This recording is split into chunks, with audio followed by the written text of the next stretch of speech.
Advance ಎಷ್ಟು, ಅದರ rent ಎಷ್ಟು, ಸೊ ಏನಕ್ಕೆ ನಮ್ಗೆ ಈ ಮನೆ ಇಷ್ಟ ಆಯ್ತು ಅಷ್ಟು ಪ್ರಕಾರ ಆಯ್ತೋ ಇಲ್ಲೋ. ಕ್ರಿಯೇಟಿವಿಟಿ ಜಾಸ್ತಿ ಇರೋದೇ ಹೆಣ್ಮಕ್ಳಿಗೆ, ಹೆಣ್ಮಕ್ಳಿಗೆ ಅಲ್ವಾ? ಸೊ ಯಾಕಂದ್ರೆ ಅವರು ಅಮೌಂಟ್ ಉಳಿಸ್ತಾರೆ, ಗಂಡನ್ ಖರ್ಚು ಕಡಿಮೆ ಮಾಡ್ತಾರೆ. ಹಾಯ್ ಹಲೋ ಎಲ್ರಿಗೂ ನಮಸ್ಕಾರ. ಬೆಂಗಳೂರಲ್ಲಿ ಸಿಕ್ಕಾಪಟ್ಟೆ ಮನೆಗಳಿವೆ, ಆದ್ರೆ ನಮಗಂತ ಮನೆ ಒಂದು ಸಿಗ್ಲಿಲ್ಲಪ್ಪ. ತುಂಬಾ ಮನೆ ಹುಡುಕಿ ಸಾಕಾಗಿ ಹೋಗ್ತು. 2 ಮಂತ್ ಹುಡುಕಿದೇವಿ ಮ್ಯಾರೇಜ್ ಆದ್ಮೇಲೆ. ಅಂತೂ ಕೊನೆಗೆ ಒಂದು ಮನೆ ಸಿಕ್ಕಿದೆ. ಕ್ಲಾಪ್ಸ್ ಹೊಡ್ರಿ, ಸುಮ್ಮನೆ ಕೂತಿರಲ್ಲ. ಆ ಮನೆನ ನಾವು ತಗೊಂಡಿದ್ದೇವಿ, ಹೇಗಿದೆ ಅಂತ ನೋಡೋಣ ಬನ್ನಿ. ಚಿನ್ನಮ್ಮ ಬಾಡಿಗೆ ಮನೆ ಸುಮ್ಮನಿರ್ರಿ, ಆಯ್ತಾ? ಅಯ್ಯೋ ಹೇಳ್ಬಾರ್ದು ಅನ್ಕೊಂಡೆ ಹೇಳೇ ಬಿಟ್ರು ಬಾಡಿಗೆ ಮನೆ ಅಂತ ಗೊತ್ತಾಗ್ಬಿಡುತ್ತೆ. ಬಾಡಿಗೆ ಮನೆ ತೋರ್ಸೋಣ ಹೆಂಗಿದೆ ಅಂತ, ಆಮೇಲೆ ಅಡ್ವಾನ್ಸ್ ಎಷ್ಟು, ಅದರ ರೆಂಟ್ ಎಷ್ಟು, ಸೊ ಏನಕ್ಕೆ ನಮ್ಗೆ ಈ ಮನೆ ಇಷ್ಟ ಆಯ್ತು, 2 ತಿಂಗಳಲ್ಲಿ ಹುಡುಕಿದ್ಕು ಇದು ಸಾರ್ಥಕ ವಾಸ್ತು ಪ್ರಕಾರ ಆಯ್ತೋ ಇಲ್ಲೋ. ಆಮೇಲೆ ಇದು ಒಳಗಡೆ ಹೇಗಿದೆ, ಆಮೇಲೆ ನಮಗೆ ಹೆಂಗೆ ಕಂಫರ್ಟ್ ಆಯ್ತು, ತುಂಬಾ ಇಷ್ಟ ಆಗಿದ್ದು ಏನಕ್ಕೆ ಅಂತ ಈ ವಿಡಿಯೋದಲ್ಲಿ ತೋರಿಸಿ ಬನ್ನಿ. ಓಕೆ,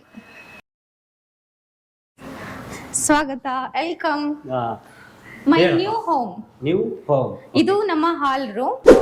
ಗೆಸ್ಟ್ ಗಳಿಗೆ ಬಂದಾಗ ಕುತ್ಕೊಳ್ಳೋಕೆ, ಮತ್ತೆ ಮೇನ್ ಇಂಪಾರ್ಟೆಂಟ್ ದೇವರ ಒಂದು ಜಗಲಿ ಅಂತೆ ನಾವು ನಮ್ ಕಡೆ ಎಲ್ಲ. ಸೊ ದೇವ್ರ ಜಗಲಿ, ಬಾಡಿಗೆ ಮನೆಯಲ್ಲೆಲ್ಲ ಇದೇ ತರ ಜಗಲಿ ಮಾಡಿರ್ತಾರೆ ಸ್ಪೇಸ್ಗೋಸ್ಕರ. ಸೊ ಎಕ್ಸ್ಟ್ರಾ ಒಂದು ಸಪರೇಟ್ ಆಗಿ ಏನು ಕೋಣೆ ಮಾಡಿರಲ್ಲ, ಇನ್ ಕೇಸ್ ಡಿಪೆಂಡ್ ಅಪಾನ್ ಮನೆ ಮೇಲೆ ಡಿಪೆಂಡ್ ಆಗುತ್ತೆ. ಇದು ಚಿಕ್ಕ ಮನೆ ಅಲ್ವಾ, ಸೊ ಹಾಗಾಗಿ ಈ ತರ ಸ್ಟ್ಯಾಂಡ್ ಮಾಡಿದ್ದಾರೆ. ಓಕೆ, ನೆಕ್ಸ್ಟ್ ಹಾಲ್ ಅಂತೂ ಇಷ್ಟಿದೆ, ಸಾಕು. ಒಂದು ಕಪಲ್ಸ್ಗೆ ಓಕೆ, 4 ಜನ ಹೆಚ್ಚು ಕಡಿಮೆ ಇರ್ಬೋದು, ಇಲ್ಲೊಂದು 3 ಜನಕ್ಕೆ ಕಂಫರ್ಟೇಬಲ್ ಅನ್ಸುತ್ತೆ. ಸೊ ಇಲ್ಲೊಂದು ಇನ್ನ ಫರ್ನಿಚರ್ ಇನ್ನು ಸೆಟ್ ಏನು ಮಾಡ್ಕೊಂಡಿಲ್ಲ, ಸೆಟ್ ಮಾಡ್ಬೇಕು. 4 ದಿವಸ ಆಯ್ತು ಅಪ್ಪಾಜಿ, ಒಂದು ಬಸವ ಜಯಂತಿ ಬಂದಿದ್ವಿ, 4 ಡೇಸ್ ಆಯ್ತು. 4 ಡೇಸ್ ಆಯ್ತು. ಸೊ ಇಷ್ಟಿದೆ. ಅಂದ್ರೆ ಇಲ್ಲಿ ಹೊರಗಡೆ ಸ್ಪೇಸ್ ನೋಡೋಕೆ ಚೆನ್ನಾಗಿ ಹೆಂಗಿದೆ ಅಂದ್ರೆ, ಇಲ್ಲಿ ನಮ್ಮ ಬೈಕ್ ನಿಲ್ಸ್ಕೊಳ್ಳೋದಕ್ಕೆ, ಆಮೇಲೆ ಇಷ್ಟೊಂದು ಸ್ಪೇಸ್ ಇರೋದಕ್ಕೆ ತುಂಬಾ ಇಷ್ಟ ಆಗೋಯ್ತು. ನೋಡಿ, ಗೇಟ್ ಇದೆ, ಗೇಟ್ ಇಂದ ಒಳಗಡೆ ಯಾರು ಎಂಟ್ರಿ ಆಗೋದಿಲ್ಲ. ಅಲ್ಲೆಲ್ಲ ಆರಾಮಾಗಿ ಸಾಯಂಕಾಲ ಇಲ್ಲಿ ಕೂತ್ಕೋಬಹುದು. ಸಾಯಂಕಾಲ ಕೂತ್ಕೊಂಡು ಬಟ್ಟೆ ವಾಶ್ ಮಾಡೋದಕ್ಕೆ ಈ ತರ ಬಾಡಿಗೆ ಮನೆಯಲ್ಲಿ ಸಿಗೋದು ತುಂಬಾ ರೇರು. ಹಾಗಾಗಿ ಚೆನ್ನಾಗಿ ಸಿಕ್ಕಿದೆ. Okay, next my favourite room. ಅದು ಯಾವ ರೂಮ್ ಗೊತ್ತಾ? ಯಾವ್ದದು? ಟಂಟಡಾ ಕಿಚನ್ ರೂಮ್. ಟಂಟಡಾ ಕಿಚನ್ ರೂಮ್. ಕಿಚನ್ ನಿಮಗೆ ಫೇವರೇಟ್? ಹಾ ಹೌದು. ಎಲ್ಲಾ ಕೆಲಸ ಮಾಡಕ್ಕೆ, ಅಡಿಗೆ ಮಾಡಕ್ಕೆ, ಕೆಲಸ ಮಾಡಕ್ಕೆ, ಟೀ ಮಾಡ್ಕೊಡಕ್ಕೆ ಎಲ್ಲ ಇದು ಮೈ ಹೇಗಿದೆ ನೋಡಿ. ಹೆಂಗ್ ಮಾಡಿದೀನಿ ಎಲ್ಲ ಫಸ್ಟ್ ಡೇ ಹೋಗಿ ರೇಷನ್ ಎತ್ಕೊಂಡ್ ಬಂದ್ವಿ. ಅದಾದ್ಮೇಲೆ ಒಂದೊಂದೇ ಎಲ್ಲ ಹಾಕಿ ರೆಡಿ ಮಾಡಿಟ್ಟಿದ್ದಾಳಪ್ಪ. ಹೆಂಗೆ ಪಾತ್ರೆದು ಇನ್ನು ಸ್ವಲ್ಪ ಕೆಲಸ ಇದೆ. ಅಲ್ಲೆಲ್ಲ ತರಕಾರಿ ಹಾಕಿಟ್ಟಿದೀನಿ, ಮಿಕ್ಸರ್ ಎಲ್ಲ ಶಿಫ್ಟ್ ಆಗ್ತವೆ. ಸ್ಟ್ಯಾಂಡ್ ತರಬೇಕು ಪಾತ್ರೆದು, ಆಮೇಲೆ ತರಕಾರಿ ಫ್ರಿಜ್ ತರಬೇಕು. ನಾಳೆ ಬರುತ್ತೆ ಐ ಥಿಂಕ್. ನೋಡಿ, ಇದು ಒಂದು ಸ್ಪೆಷಾಲಿಟಿ ಏನಂದ್ರೆ, ನಾನು ಹೆಂಡತಿ ಐಡಿಯಾ ಅಂದ್ರೆ ಕ್ರಿಯೇಟಿವಿಟಿ ಜಾಸ್ತಿ ಇರೋದೇ ಹೆಣ್ಮಕ್ಳಿಗೆ ಅಲ್ವಾ? ಯಾಕಂದ್ರೆ ಅವರು ಅಮೌಂಟ್ ಉಳಿಸ್ತಾರೆ, ಗಂಡನ್ ಖರ್ಚು ಕಡಿಮೆ ಮಾಡ್ತಾರೆ. ಹೌದು, ಅರ್ಥ ಆಯ್ತಾ? ನಿಜ. ಸೊ ಹೆಂಗೆ ಪ್ಲಾನ್? ಇದು ಹೆಂಗ್ ಐಡಿಯಾ ಬಂತು ನಿಮ್ಗೆ? ಹೆಂಗೋ ಬಂತಪ್ಪ. ಇವಾಗ ಏನು ನಮ್ಮ ಹತ್ರ ಏನೂ ಇಲ್ಲ ಅನ್ನೋದಕ್ಕಿಂತ ಏನೋ ಒಂದ್ ಮಾಡ್ಕೊಂಡಿದೀವಿ ಅನ್ನೋದು ಬೆಟರ್. ಅವ್ರ ಮನೆಯಲ್ಲೂ ಸ್ಟ್ಯಾಂಡ್ ಇದೆ, ನಮ್ಮ ಮನೆಯಲ್ಲೂ ಸ್ಟ್ಯಾಂಡ್ ಇದೆ. ಬರೀ ಇಂತದೆಯಾ ಇಲ್ಲ ಅನ್ನಬಾರ್ದಲ್ವಾ? ಅಷ್ಟೇ, ಇದಕ್ಕೂ ಸ್ಟ್ಯಾಂಡೇ ಅಂತೀವಿ, ಆದ್ರೆ ಬೇರೆ ಬೇರೆ ಹೆಸರು ಅಷ್ಟೇ. ಇದ್ರಲ್ಲೂ ಸ್ಪೂನ್ ಇಡ್ತೇವೆ, ಅದ್ರಲ್ಲೂ ಸ್ಪೂನ್. ನಾನೇನಯ್ಯ ತಪ್ಪು ಮಾಡ್ದೆ? ನಾನು ಎಲ್ಲಿ ತಪ್ಪು ಮಾಡ್ದೆ? ಸೊ ಹೊಸದಾಗಿ ಬರೋವರೆಗೂ ಇದು ಒಂದು ಸೆಟಪ್ ಆಗಿದೆ. ಇವಾಗ ಆನ್ಲೈನ್ ಅಲ್ಲಿ ಬುಕ್ ಮಾಡಿದೇವಲ್ಲ, ಬರುತ್ತದು ಅಲ್ಲಿವರೆಗೂ. ಸೊ ನಮ್ಮ ಮನೆಯಲ್ಲಿ ನನ್ನ ಒಂದು ಫೇವರಿಟ್ ರೂಮ್ ಅಲ್ಲಿ ಏನು ಕಡಿಮೆ ಆಗ್ಬಾರ್ದು. ಕಿಚನ್ ಅಂದ್ರೆ ತುಂಬಾ ಚೆನ್ನಾಗಿರ್ಬೇಕು. ಇವಳು ಯಾವಾಗ್ಲೂ ಅಂತಿರ್ತಾಳೆ, ನಂಗೆ ಕಿಚನ್ ಅಂದ್ರೆ ಬಹಳ ಇಷ್ಟ, ಅಲ್ಲಿ ನೀಟ್ ಆಗಿರ್ಬೇಕು, ಯಾವ್ದಕ್ಕೂ ಕಡಿಮೆ ಅನಿಸ್ಬಾರ್ದು ಅಂತ. ಇವಾಗ ಸ್ಟಾರ್ಟಿಂಗ್ 4 ಡೇಸ್. ಸೊ ಹೋಗ್ತಾ ಒಂದೊಂದೇ ಎಲ್ಲ ಐಟಮ್ ತಗೊಂಡ್ಬರ್ಬೇಕು. ಇನ್ನು ಸ್ಟ್ಯಾಂಡ್ ತರಬೇಕು, ಫ್ರಿಜ್ ತರಬೇಕು, ಅದಾದ್ಮೇಲೆ ತರಕಾರಿ ಇಡೋದಕ್ಕೆ ಕೆಲವೊಂದು ಈರುಳ್ಳಿ ಹಾಕಕ್ಕೆ ಅದು ಇದು ಏನೋ ಎತ್ಕೊಂಡ್ಬರ್ಬೇಕು. ಸೊ ಕಾಯ್ತಾ ಇದ್ದಾಳೆ ಅವಳು, ಯಾವಾಗ ಬರುತ್ತೆ ಒಂದೊಂದು ಆಯ್ತಮ್ಮ ತಗೊಂಬರೋಣ ಅಂತ ಹೇಳಿದೀನಿ. ಬಾಪ next daily use washroom. Okay, simple ಅಡಿಗೆ ಮನೆಯಲ್ಲಿ ಚಿಕ್ಕದೇ ಇರುತ್ತೆ, ಬಟ್ ಇದು ಬೆಟರ್ ಆಗಿದೆ. ಆರಾಮಾಗಿ ಯಾವುದೇ ಕನ್ಫ್ಯೂಷನ್ ಇಲ್ಲೆಲ್ಲ ಗೀರೆಲ್ಲ ಕಾಸ್ಕೋಬಹುದು. ನೋಡು, ಸೋಪ್ ಗಿಪ್ಪು ಅಲ್ಲಿ ಬಾಕ್ಸ್ ಮಾಡಿದೀನಿ ನೋಡು, ಎಲ್ಲ ಐಟಮ್ಸ್ ಇಡೋ ತರ ನೋಡು. ಹಸಿ ಬಂದಿರೋ ಬಾಕ್ಸ್ ಯಾವ ನೀನ್ ವೇಸ್ಟ್ ಏನು ಯೂಸ್ ಮಾಡಿಲ್ಲ, ಹಸಿ ಆಗ್ಬಾರ್ದಂತ ಕವರ್ ಕೂಡ ಮಾಡಿದ್ದೀನಿ. ನಿಂಗೆ ಇನ್ನೊಂದ್ ಏನ್ ಗೊತ್ತಾ, ಈಗ ನೋಡಿ ಬಟ್ಟೆ ಹೋಗ್ಬೇಕಂತ ಹೆಂಗ್ ಮಾಡಿದೀನಿ. ಬಟ್ಟೆ ವಾಶ್ ಮಾಡೋ ಬಟ್ಟೆ ಬಾಕ್ಸ್ ವೇಸ್ಟ್ ಮಾಡಬಾರ್ದಂತ ಈ ತರ ಪ್ಲಾನ್ ಮಾಡಿದ್ದೀನಿ. So next sleeping room. Bedroom ಹೇಗಿದೆ ರೂಮ್? ರೂಮು ಇಷ್ಟಿದೆ. ಏನಾದ್ರು ಐಟಮ್ಸ್ ಏನಾದ್ರು ವೇಸ್ಟ್ ಇದ್ರೆ ಅಲ್ಲಿ ಎತ್ತಿ ಇಟ್ಕೋಬಹುದು. ಆಮೇಲೆ ಇದು ಕಬೋರ್ಡ್ಸ್. ಕಬೋರ್ಡ್ಸ್. ಸೊ 4 ಡೋರ್ದು ಮಾಡಿದ್ದಾರೆ. ಡ್ರೆಸ್ ಇಡೋದಿದು.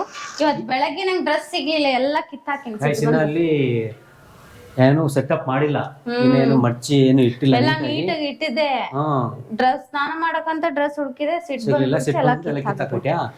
ಬಟ್ ದೊಡ್ಡದಾಗಿದೆ, ಚೆನ್ನಾಗಿದೆ.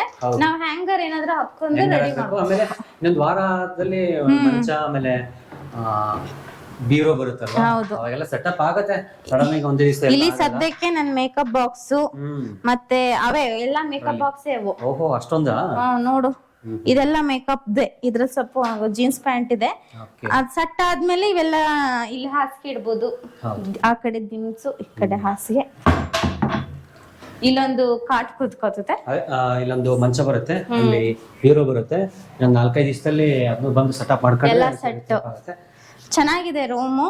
ಓಕೆ, ಕಪಲ್ಸ್ಗೆ ಓಕೆ, ಫ್ಯಾಮಿಲಿಗೂ ಓಕೆ. ತುಂಬಾ ನನಗೆ ಇಷ್ಟ ಆಗಿದ್ದು ಏನು ಈ ಮನೆ, ಏನಕ್ಕೆ ಇಷ್ಟ ಆಯ್ತು ಈ ಮನೆ ಅಂತ ನಾನು ತುಂಬಾ 1-2 ತಿಂಗಳು ಹುಡುಕಿದಲ್ವಾ ನಾವು. ಬಟ್ ನೋಡತ್ತಿನೋ ಏನಕ್ಕೆ ಇಷ್ಟ ಆಯ್ತು ಅಂದ್ರೆ, ಕರೆ ಹೇಳ, ನಿಜ ಹೇಳು, ಈ ಮನೆ ಏನೋ ಒಂಥರ ಶಾಂತಿ ಪೀಸ್ಫುಲ್ ಅಂತಾರಲ್ಲ ಹಂಗಿದೆ. ನೋಡಿ ಕುತ್ಕೊಂಡ್ರೆ ಒಂಥರ ತಣ್ಣಗಿದೆ, ಏನೋ ಒಂಥರ ಡಿಸ್ಟರ್ಬೆನ್ಸ್ ಇಲ್ಲ. ಹೌದು, ಆರಾಮಾಗಿ ಏನೋ ಒಂಥರ ತುಂಬಾ ನಾವು ಸ್ವಂತ ಮನೆಯನ್ನ ಹೇಗ್ ಕಟ್ಟಿಸ್ತೇವೋ ವಾಸ್ತು ಪ್ರಕಾರ, ಸ್ವಂತ ಮನೆಯಲ್ಲಿ ಯಾವ ತರ ಫೀಲ್ ಮಾಡ್ತೇವೋ ಅದೇ ತರ ಫೀಲ್ ಇದೆ. ಒಂದ್ 4 days ಆಯ್ತು ನಾವ್ ಇಲ್ಲಿಗೆ ಬಂದು.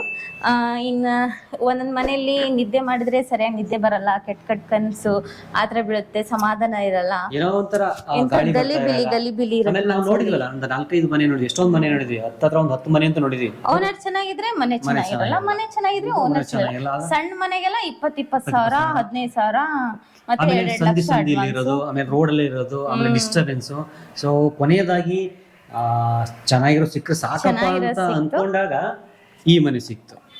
ಸೊ ಇನ್ನ ಫೈನಲ್ ಆಗಿ ನಾವು ಅವರಿಗೆ ಈ ಮನೆ ಬಾಡಿಗೆ ರೆಂಟ್ ಬಾಡಿಗೆ ರೆಂಟ್ 2 ಒಂದೇ. ಅಡ್ವಾನ್ಸ್ ಕಣಮ್ಮ, ಅಡ್ವಾನ್ಸ್ ರೆಂಟ್ ಎಷ್ಟು ಅಂತ ಹೇಳಿದ್ರೆ 50,000 ಇದಕ್ಕೆ ಅಡ್ವಾನ್ಸ್ ಕೊಟ್ಟಿದ್ದೀವಿ. ಗೊತ್ತಿರೋ ಹಾಗೆ 11 ತಿಂಗಳಿಗೆ ಅದು ಅಗ್ರಿಮೆಂಟ್ ಆಗುತ್ತೆ. 50,000 ಅಡ್ವಾನ್ಸ್ ಕೊಟ್ಟಿದ್ದೀವಿ. ಬಾಡಿಗೆ ಒಂದು 8,000 ಪ್ಲಸ್ 500, 8,500 ಆಗತ್ತೆ. 8,500 ಆಗತ್ತೆ. ವಾಟರ್ ಬಿಲ್ಲು ಆಮೇಲೆ ಎಲೆಕ್ಟ್ರಿಕ್ ಬಿಲ್ ಎಲ್ಲ ಸೇರಿ ಹೆಚ್ಚು ಕಮ್ಮಿ 9,000. ಬಟ್ ಓಕೆ ಅಂದ್ರೆ ಈ ಮನೆಗೆ ನಾವು ಕೊಡಬಹುದು, ಸ್ವಲ್ಪ ಜಾಸ್ತಿನೇ ಆದ್ರೂ ಬೆಂಗಳೂರಲ್ಲಿ ಕೊಡಬಹುದು. ಏನಕ್ಕೆ ಬೇರೆ ಎಲ್ಲ ನಾವು ಕೇಳಿದ್ದೆ 10,000 11,000 ಬರೀ ಸಿಂಗಲ್ ಬೆಡ್ರೂಮ್. 15,000 ಅದು ಎಲ್ಲಿ ಹೇಳು, 3rd floor 2nd floor, ground floor ಅಲ್ಲ. ಆಮೇಲೆ ಇನ್ನು ಮೇನ್ ಪ್ಲಸ್ ಪಾಯಿಂಟ್ ಅಂದ್ರೆ ಗ್ರೌಂಡ್ ಫ್ಲೋರ್ ಅಮ್ಮ. ಏನಾದ್ರು ರೇಷನ್ ಎತ್ಕೊಂಬಂದ್ರೆ, ವಾಟರ್ ಏನಾದ್ರು ಎತ್ಕೊಂಬಂದ್ರೆ ಎಷ್ಟು ಮೇಲೆ 3rd ಫ್ಲೋರ್ ಹೊತ್ಕೊಂಡು ಹೋಗ್ಬೇಕಾಗುತ್ತೆ. ಬಟ್ ಇಲ್ಲಿ ಗ್ರೌಂಡ್ ಫ್ಲೋರ್ ಇದೆ. ಆಮೇಲೆ ಇಲ್ಲಿ ನೋಡಿ, ಗಾಡಿ ಇಟ್ಕೊಳ್ಳೋದಕ್ಕೆ ಸೇಫ್ಟಿ, ಒಳಗಡೆ ಗಾಡಿ ಇಟ್ಕೋಬಹುದು. ಆಮೇಲೆ ಕಾಂಪೌಂಡ್ ಇಂದ ಒಳಗಡೆ ಪಾರ್ಕಿಂಗ್ ಇದೆ, ಆರಾಮಾಗಿ ಇಟ್ಕೋಬಹುದು. ಸೊ ಆ ಒಂದು ಕಾರಣಕ್ಕೋಸ್ಕರ ನಾವು ಇಲ್ಲಿ ತಗೊಂಡಂಗಾಯ್ತು. ಸೊ ಈ ಮನೆ ತುಂಬಾ ಖುಷಿ ಇದೆ. ಇನ್ನೊಂದು, ನಾವು ಇವ್ರನ್ನ ಸ್ವಾಮಿಯವ್ರನ್ನ ಕೇಳಿದ ಪ್ರಕಾರ ಎಲ್ಲಾನು ವಾಸ್ತು ಪ್ರಕಾರ ಇದೆ. ಯಾವ್ಯಾವ್ದು ಹಾಲ್ ರೂಮ್ ಎಲ್ಲಿ ಇರ್ಬೇಕು, ಕಿಚನ್ ರೂಮ್ ಎಲ್ಲಿ ಇರ್ಬೇಕು, ರೂಮ್ ಎಲ್ಲಿ ಇರ್ಬೇಕು, ವಾಶ್ರೂಮ್ ಎಲ್ಲಿ ಇರ್ಬೇಕು, ಕರೆಕ್ಟ್ ಆಗಿ ವಾಸ್ತು ಪ್ರಕಾರನೇ ಕಟ್ಸಿದ್ದಾರೆ. ನಿಮ್ಗೆ ಒಳ್ಳೇದಾಗತ್ತೆ ಆ ಮನೆಗೆ ಹೋದ್ರೆ ಅಂತ ಹೇಳಿದ್ದಾರೆ. ಅವ್ರು ಹೇಳಿದ ಪ್ರಕಾರನೇ ನಾವು ಶಾಂತಿಯಿಂದ, ಸಮಾಧಾನದಿಂದ, ಪ್ರೀತಿಯಿಂದ ಇದೀವಿ. ನಮ್ಮ ಈ ಒಂದು ಕುಟುಂಬಕ್ಕೆ, ಫ್ಯಾಮಿಲಿಗೆ ಯಾವುದೇ ಒಂದು ದೃಷ್ಟಿ ತಾಗ್ಬಾರ್ದಪ್ಪ ಅಲ್ವಾ. ಯಾಕೆಂದ್ರೆ ತುಂಬಾ ಅನುಭವಿಸಿದೀವಿ.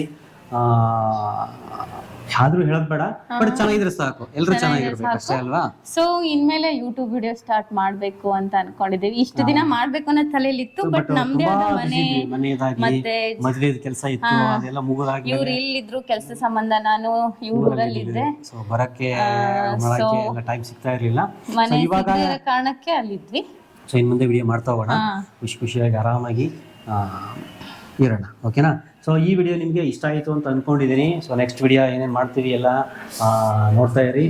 ಫಸ್ಟ್ ಟೈಮ್ ನೋಡ್ತಿದ್ದೆ ದಯವಿಟ್ಟು ಸಬ್ಸ್ಕ್ರೈಬ್ ಮಾಡ್ಕೊಂಡು ಸಪೋರ್ಟ್ ಮಾಡಿ, ಫಾಲೋ ಮಾಡಿ, ಲೈಕ್ ಮಾಡಿ, ಶೇರ್ ಮಾಡಿ, ಕಮೆಂಟ್ ಮಾಡಿ. ಓಕೆ, ಮತ್ತೆ ನಿಮ್ಮ ಮೆಚ್ಚುಗೆ ನಮಗಿರ್ಲಿ, ಆಶೀರ್ವಾದ ನಮಗಿರ್ಲಿ, ಸಪೋರ್ಟ್ ನಮಗಿರ್ಲಿ. Thank you so much.